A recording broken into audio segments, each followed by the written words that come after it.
In today's episode of the How to Do Your 20s podcast, we're going to be talking about strength training. We're going to be talking about diet. And I have Brandon on, and he is an expert in this field. He's got his own podcast, and I'm going to let him talk all about that. But first, Brandon, thank you so much for coming on the show. Thanks for having me, Travis. So let's get started. How did you get started in this industry? How did you get started in strength training? What led you down this path? I have a little bit of an atypical background here. I studied engineering, and so I have a master's degree in electrical engineering. I went off and worked at NASA for about 10 years, worked on things like the Mars rover. And during that time, I focused on my career intensely, but let my health go. And so toward the end of my engineering career, I was feeling crappy and I wanted to, improve the way I felt and looked, and went out there and tried to find some good information on health and fitness and found that it was all crap. And that's kind of what led me down this path and got me started in health and fitness and strength training and all that sort of stuff. Yeah, that's definitely a different path. So I probably think very similar to you do, because as we talked about before, engineering background, you probably, my guess is you kind of see the body as the system Right. that can go in and be fixed. And so I'm curious already. You were talking about one of the things that made you special is you look at biomarkers and what kind of biomarkers and what kind of you do testing to change basically what the exercise regimen should be. Is that correct? Yeah, well, I think there's a lot of excitement right now about doing genetic testing and shaping one's diet and exercise regimen based upon that. I I think that we're very early in that arena, and probably there's more excitement than is warranted at this point in time. But what I normally do in working with clients is I tend to get clients that have kind of been hitting, just hit a wall in their training. So they're trying to improve, and they've just kind of stalled out over, the last 6 months to a year. They exercise a lot. They really focus on their diet and still nothing. And usually that is performance markers or body composition. And when they're stuck like that, it's not uncommon for there to be underlying hormonal issues that are underpinning their inability to progress. And so with the population that I'm looking at, it's mostly doing these like evaluating sex hormones, looking at stress hormones, those sort of things. So, looking at testosterone, looking at estrogens, looking at cortisol patterns. Those are the typical set of markers that I'm looking at with my clients. Gotcha. So obviously, I don't want to generalize too much, but do you see certain patterns that repeat themselves? And especially, obviously, the demographic here is people in their 20s. Do you see, men tend to, they should increase their testosterone by doing X, Y, and Z? Or is there any kind of patterns you see repeat themselves? Well, most of what I see is that people people take very poor care of themselves, and that kind of disguises itself in a number of ways. There are people that exercise a ton but are still actually not taking good care of themselves, and that's actually the group that I end up working with a lot. And they stress themselves out with high intensity exercise. They stress themselves out with high intensity jobs, and for males in particular, that manifests by kind of derailing their it kind of skews their testosterone level, skews their cortisol level and their cortisol pattern, and that kind of shows up as guys not being able to put on muscle, not being able to sleep well. With women, they're exercising a lot, and what I see with them is start to see things like amenorrhea, where they lose their cycle, and that is an imbalance within their hormone patterns and prevents them from, losing fat. And so for guys, it tends to be more inability to increase muscle, and for women, maybe inability to lose fat. But again, those are sort of broad generalizations. Absolutely. So I guess if you had someone, let's say a typical 20 something, and they came to you and they said, I want to, let's start with male and maybe we could talk about the differences with female as well. They wanted to get in better shape. Let's say that means add muscle mass, just general fitness for this purposes. What would the first step that you'd have them do be? Obviously, Yeah. broad So strokes, but right. Assuming this person's kind of coming to me with no real background, they're basically sedentary and just focused on whatever school or job or what have you is the focus in their life currently. I would just get them moving a little bit. So ideally, we would get into a pattern of strength training a few days a week, and maybe just some level of conditioning, which could just be, playing pickup ultimate frisbee or something like that. It's good to incorporate some level of fun in your fitness because people try to take all the fun out of it, which then prevents you from, sticking to a routine. So if you can get into something that has you consistent with lifting a few days a week and maybe doing some sort of pickup games, and then just paying attention to your diet even a little bit, where you're focused on eating mostly whole foods. Like that's the biggest part of it, is doing a little strength training and focusing on eating whole foods, and you're like 90% of the way there. And I assume it'd be probably fairly similar for a female then.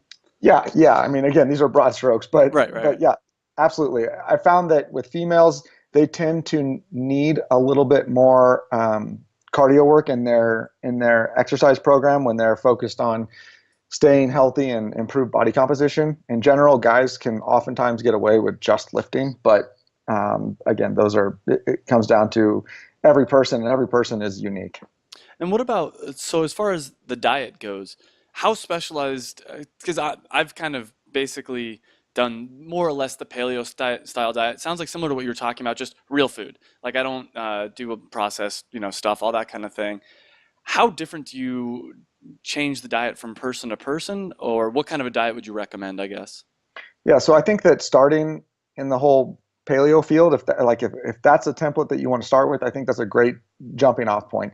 The only reason that I use the phrase whole foods versus paleo is because people want to eat like their the paleo brownies, or Mm, like paleo's kind of run away, mm.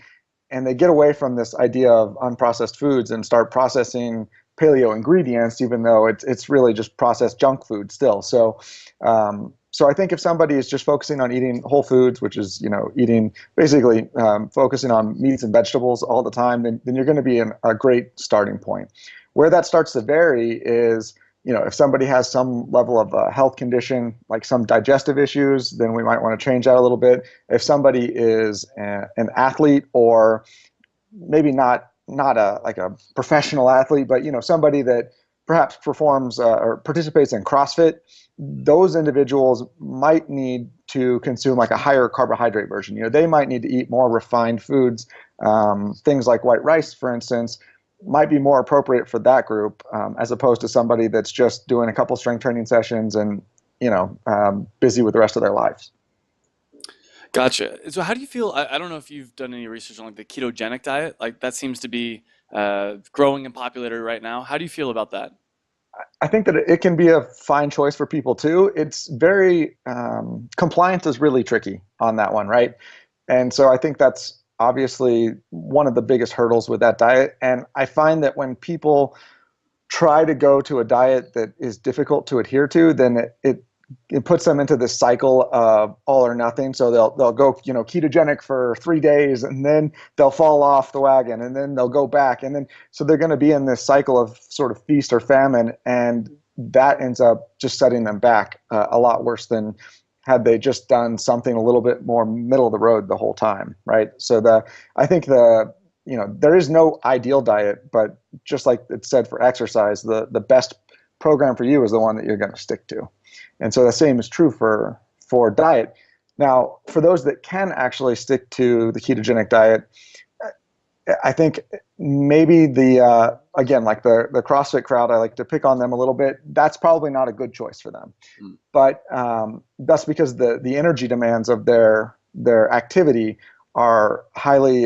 They use the glycolytic pathway for the energy system, so it's very sugar dependent, and Mm. that's why I think that group, the ketogenic diet's really not the greatest choice. But outside of that, if you're a relatively sedentary individual, maybe you're doing a little bit of weight training, and that's it, then give it a shot. And if it works for you and you feel good on it, then by all means, go for it. Can I ask, what does your diet look like? And assuming you do eat somewhat clean, and if you do, like I'm just curious, what's like a daily menu? Breakfast, lunch, dinner, kind of a thing. Okay, so for me, my breakfast is ground beef, bacon, kale, onions, and some various seasonings with a side of berries. And so all the meat and vegetables are cooked up in like a stir fry. Hmm. I personally have an issue with eggs, and so I can't eat them, which was a major bummer to my breakfast repertoire. So that's why that stir fry is what I eat for breakfast. For lunch, I have usually like a chicken and sweet potato and some other vegetables like broccoli. And then for dinner is more of like a red meat, usually like a steak or some other beef product with a salad. Usually that would be like a typical day. And then throughout the day, I'm also consuming a fair amount of snacks because my caloric needs are pretty high. So, I spend a lot of time um, lifting and exercising, and I'm also I would say that to put it in simple terms, like my metabolism runs pretty hot. Mm. So it's difficult for me to put on mass, and I have to keep sort of pushing the envelope on my caloric intake just to maintain the mass level that I've sort of worked hard for over the past 5 or 10 years to gain. And what kind of things would the snacks include? So for the snacks, I mean, most of my food is very it's you think about foods in terms of the macronutrients, right? The proteins, the carbs, and the fats. And so I try to just get a rough balance amongst those pieces for each of my meals. So you could do things like jerky for the protein, and then for the fat, so I'm sort of strange. I eat like coconut oil out of the jar. And then carbs, I'll usually have some fruit or something, depending on if it's a post workout snack. Then I might have a carb that's a little more more quickly digested than a fruit that's got more fiber in it. So I eat very, very similar diet to you, it sounds like. One difference is I eat a decent amount of nuts. How do you feel about, like, I know some people feel more positive and negative about nuts. How do you feel about almonds, nuts, all that kind of stuff? I think they're a great choice, especially if you're somebody that yeah, they're very easy to overeat on. So like if you're somebody that's trying to lose weight, then it might not be the greatest choice for you. They're also not like there's protein in it, and people will try to lean on those as a major protein source for their body. It's not necessarily the greatest source of protein for you. So, if you're somebody that's skewing toward like the vegetarian lifestyle, I'm not super fond of getting those of nuts being the primary source of protein that you're consuming. But in general, they're an easy source of they're protein, fat, and carbs, so and fiber, right? So they're a good food. I consume quite a lot of them as well.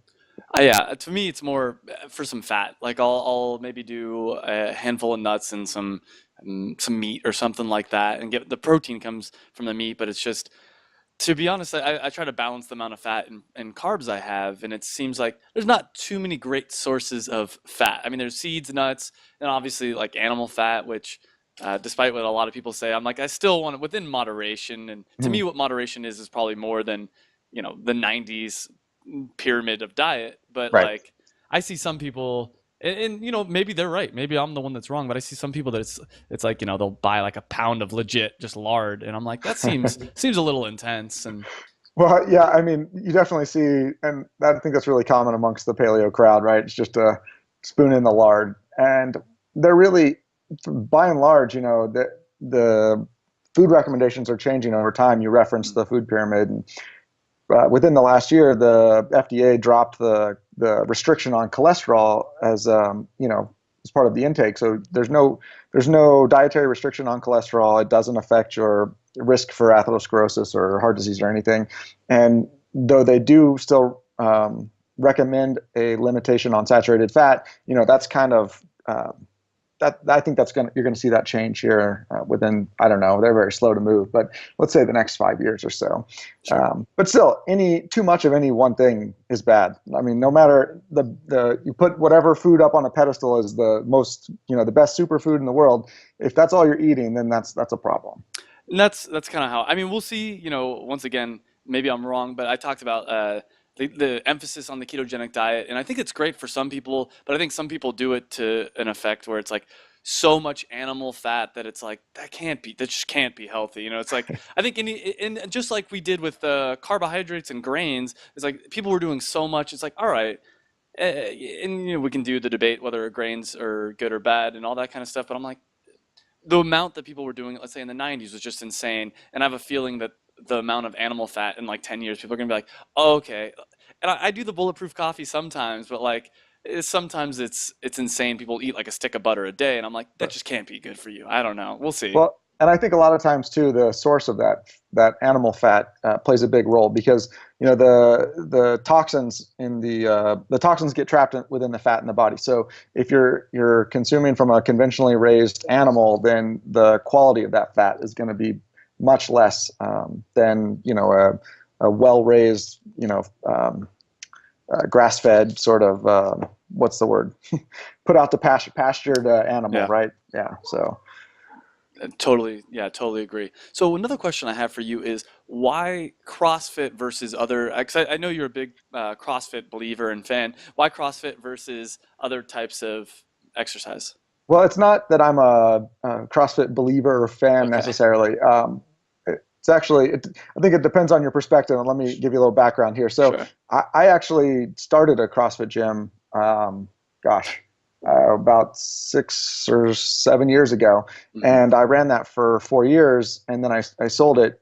So I'm no longer drinking the CrossFit Kool-Aid, but the people that I try to work with are those that have started CrossFit, kind of got a taste for exercise, and then have just stalled for whatever reason. And so now in my business, I work with people remotely and provide them training programs, nutrition prescriptions, and then interpret lab work for them.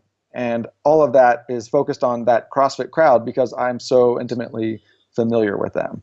So I can see it's that whole stressed um, population, right? So for most people that enter that are people that are young professionals. They have a stressful life, but they really are very competitive. So they dig on the CrossFit regimen, and then they go in and kill themselves in the gym 5 or 6 days a week while they're killing themselves in the job outside of that. And don't sleep well, and all those sort of things combine to destroy their health. They think they're doing something good for themselves, and they're actually not. And so that's the group that I really feel strongly about helping. That makes total sense. I think that the reason I said you're a CrossFit fan and believer is because I did read that you started the gym.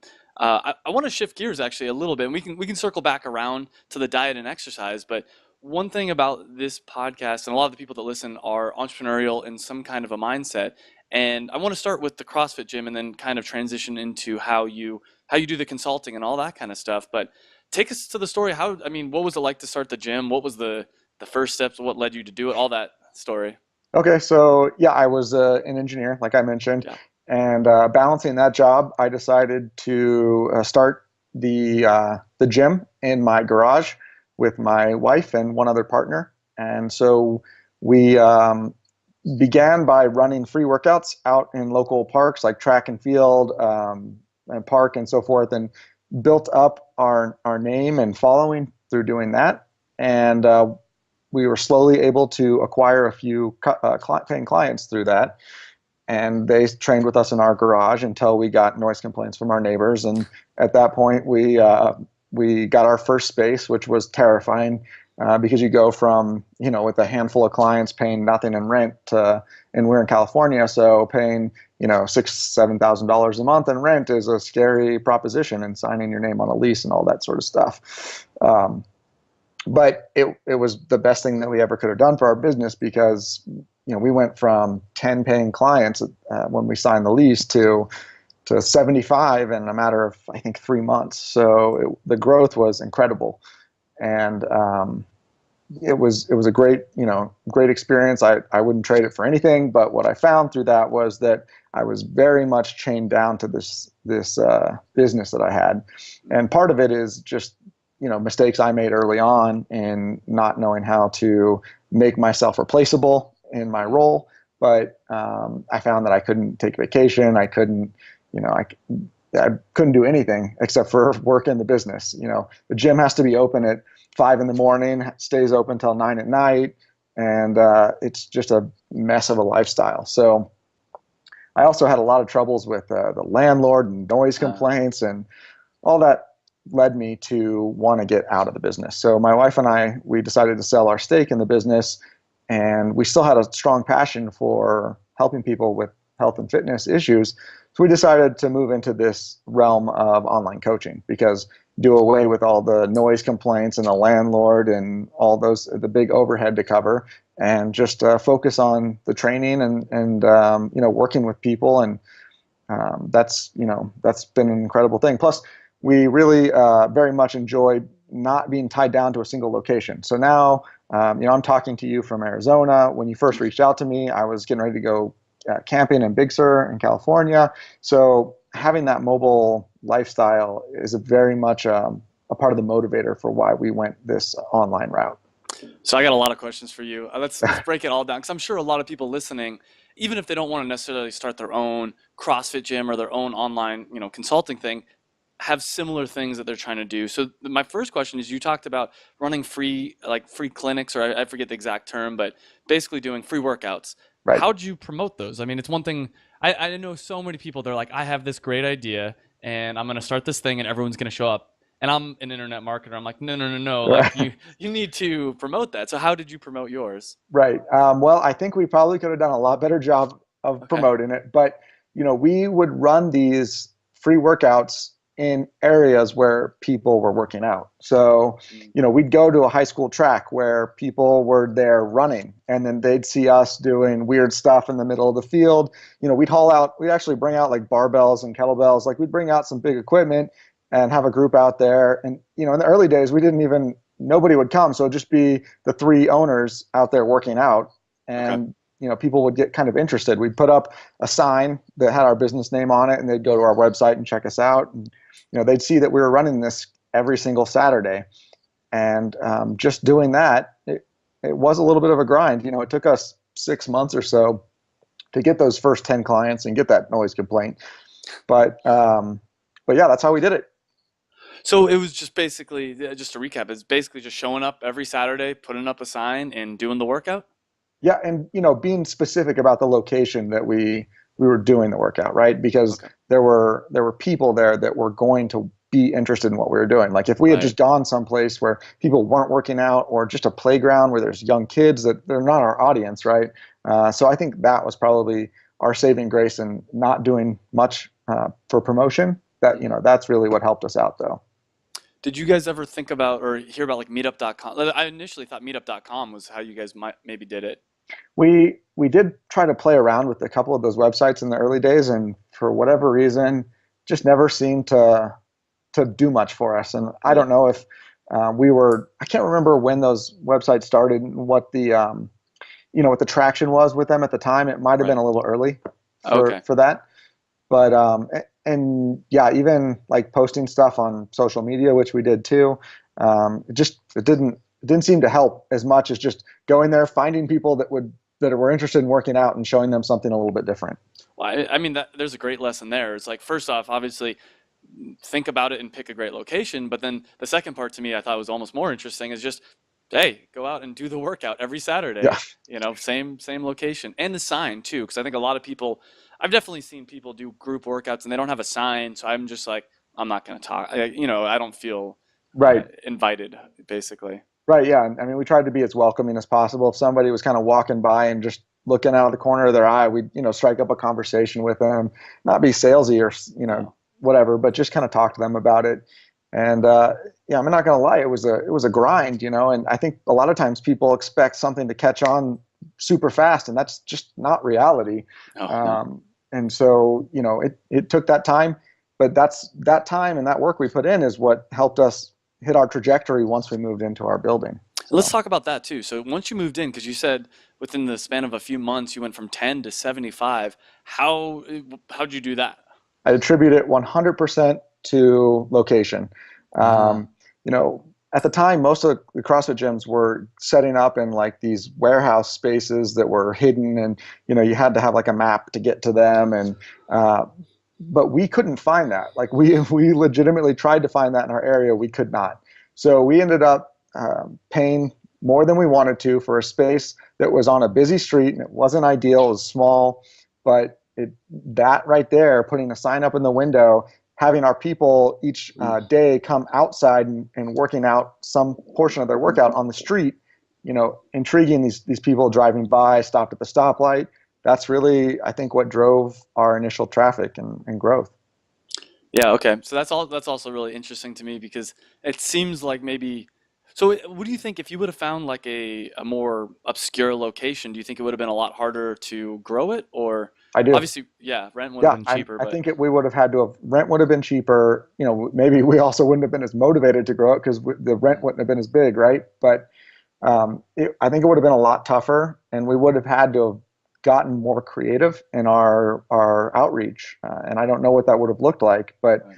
I can say unequivocally that I'm very happy that we paid that extra money to get that space that had the great visibility. They say in real estate it's location, location, location, right? And it's true. I don't Absolutely. I don't know if you've ever seen the show The Prophet by I have. chance. Yeah, I watch that Yeah, show a lot. Yeah. yeah. So he always talks about he's like when they're looking for a location, that's like all he cares about is there a lot of foot traffic and especially something like CrossFit gym, it makes sense. Like there's yoga studios and gyms around here too, and it's interesting to me because if you walk by it, that's actually how I found some of my gyms. I'm just like, oh, that's a spot that I should go in and check out. Where Right. especially because a lot of them, to be fair, are bad at marketing. So Right. it's like, Absolutely. yeah, They're notoriously terrible at marketing. But I've learned a lot myself over the time. But when I first got started, most of the people that start a CrossFit gym or in gym in general, they're just somebody that likes working out, right? They might not even be starting it for the right reasons, but they've decided they want to, and they've got no background in business or marketing, and that's why they're so bad. Like most of them don't even answer their phone. Like I got so many phone calls and emails from people that say I called 3 other gyms in your area, but they never returned my phone call. yeah. So that always blew my mind. Yeah, no, that's happened to me too. They must be in class or something, and I end up just going somewhere else, or I call back later. Let's jump ahead to so you ended up selling it, Yep. obviously. How was that process, and how'd you find a buyer? Well, I sold it to, like I said, it was my wife, myself, and one other partner. Uh, So my wife and I own 2/3 of the business, and we sold it to our third partner. okay, So it's not like I had to go out and find an interested party. I had one, right. but it was still a sticky situation, right? Because we'd kind of all gone into this like we were gonna do it forever, right? But Mm, the reality is that we burned out, and we decided that we wanted to sell to her. And after a lot of back and forth negotiation, hard feelings, mm. all that, we finally reached terms and sold the business to her. Without getting into exact numbers, obviously, I'm always curious. I have a business, and I'm always curious, like, what is a business worth? Do you do a certain multiple on profit, or how did you guys decide that? I mean, if you Yeah. can't share, that's fine. Yeah, no, it was tough. I am bound by an NDA, but I can kind of tell you a little bit about it here, which is that for especially within the CrossFit gym model, it's the business is really not worth anything Okay. because the barrier to entry is so small. You have to go for a weekend certification, and then you can open a gym, and all you have to do is pay them $3,000 a year or whatever the price is now, and you can own a CrossFit affiliate. And beyond that, you have to find a spot and buy equipment, and the equipment's not that expensive. So the real value is in the community that you build up and contracts that they're on. And we didn't have contracts for any of our members either. So Wow. the only true value of our business at that point in time, because when we sold, our whole membership could have decided to just walk out the door, right? Our partner had no protection there. So um, the so basically we're looking at the book value of the business, which is just the assets that we had, the money in the bank, the equipment, and then a very small amount above and beyond that for the revenue. Initially we kicked around ideas of basing it on profit or basing it on revenue, but at the end of the day, without those contracts, it was really hard to tie it to that. Gotcha. Well, that's a good word of warning, I guess, for Yeah. anyone looking to start it. Contracts. And what'd you guys do? So you guys, that was the policy, was just no contracts there. Is that typical in CrossFit or? It is. It's sort of a badge of honor amongst those gyms. Like our gym is so good that we don't need to tie you down to a contract, right? Mm, Um, but I think you could really go either way on that. If I had to start it over again, even barring this selling arrangement, I probably would go to contracts just because it helps people commit, right?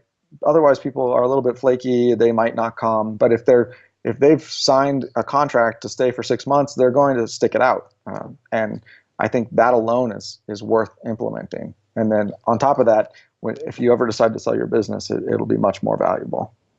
Yeah, the internet marketer in me is definitely into the repeat Right. revenue, and I mean, even I think you're right. Like I joined a jujitsu gym recently, and I signed a year contract. They did have, it seemed like it'd be easy enough to get out of if I needed to. I basically just tell them I'm moving, and I Right. don't think that. I mean, my license is still at my parents' house. I could just be like, here you go. I just moved in, back away. But there was something nice about signing that year membership, saying, all right, I'm serious about it. Like let's do this. Right. It just shows how serious each of the members are. Because I do think you're right. Like they're pretty easy to get out of. And if you ever wanted to try to get out of one of any of those, most gyms are just copy and pasting them from the internet. So it's not like they're Yeah. bulletproof contracts or anything like that. Yeah, in fact, lived in Vegas for a little while, and I had to get out of a gym membership. I ended up just photoshopping some like a Nice. utility bill basically, and I'm just like, all right, well, and they were kind of being dicks about it. So I'm like, all right, I'm just gonna Photoshop this. Like, I don't care.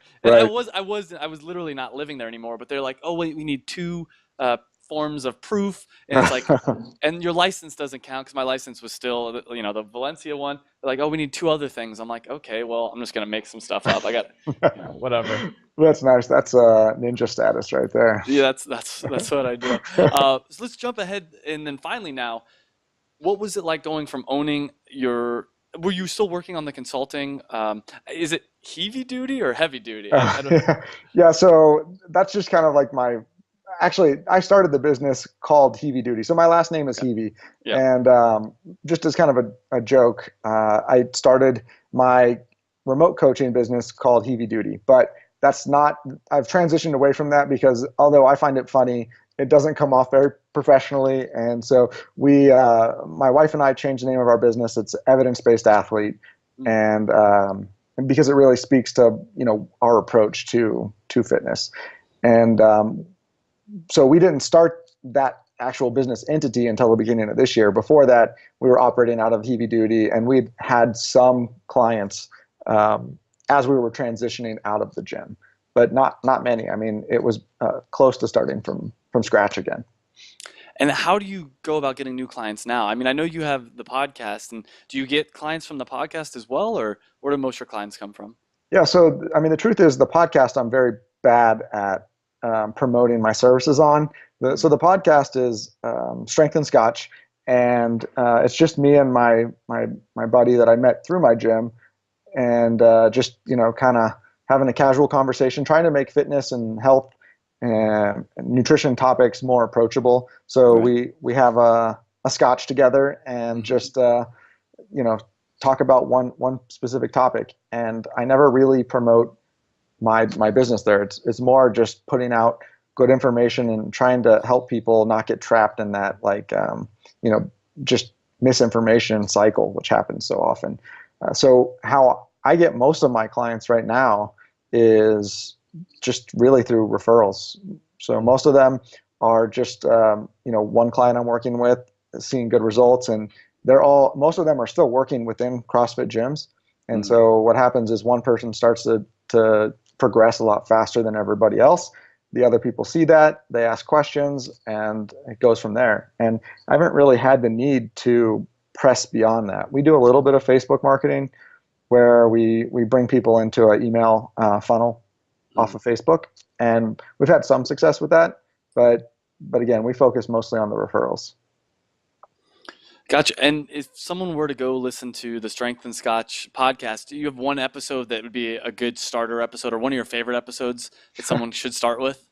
Wow, It's a big that's question, I know. a big question. You could do two or Um, three if you have two or three, but well, I drink a lot of scotch while I'm having those talks, so it's remembering the topics right now.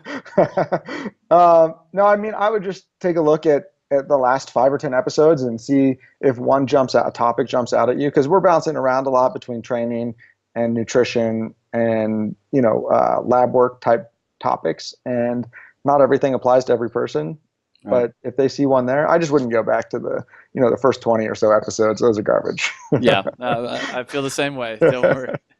All right, one last question for you, and this is much more of a general question, and that is obviously, once again, the podcast is geared towards people in their 20s. If you had to give advice, and it could be about diet, exercise, or something totally unrelated, one piece of advice, and this could be to your younger self or to just the 20 somethings out there, what piece of advice would you give to them? I would say to make sure that you're always focusing, like you have some level of awareness of your health at all points in time. Because I see what happens is I end up getting a lot of clients in their 30s that are overweight with health problems, and that's because they spent their 20s focusing on their job and doing other things.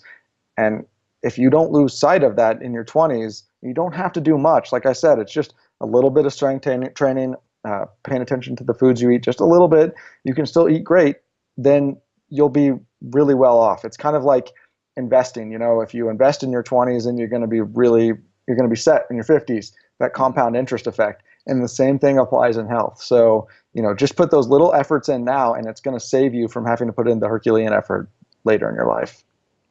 Brandon, where can people find out more about you? Obviously, we named a few, but where can they reach out to you? All that kind of fun stuff. Yeah, they come to evidencebasedathlete.com. You can reach out to us there, or if they want to listen to the podcast, we're on iTunes, Strength and Scotch. Perfect. Brandon, thank you so much for coming on the show. Thanks for having me. Hey guys, I hope you enjoyed that video, and if you did, make sure you hit the big red subscribe button down below.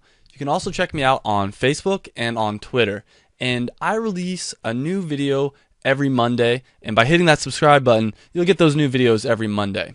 And this is really a podcast. It's also a website. You can check out the website. It's howtodoyour20s.com. I'll put a link right over here as well. And what it's all about is trying to improve your life. And we specifically focus on things that people in their 20s are interested in. So make sure you like the video if you liked it. Subscribe, like us on Facebook and Twitter, whatever. But I hope you enjoyed the video, and I hope to see you again on another video.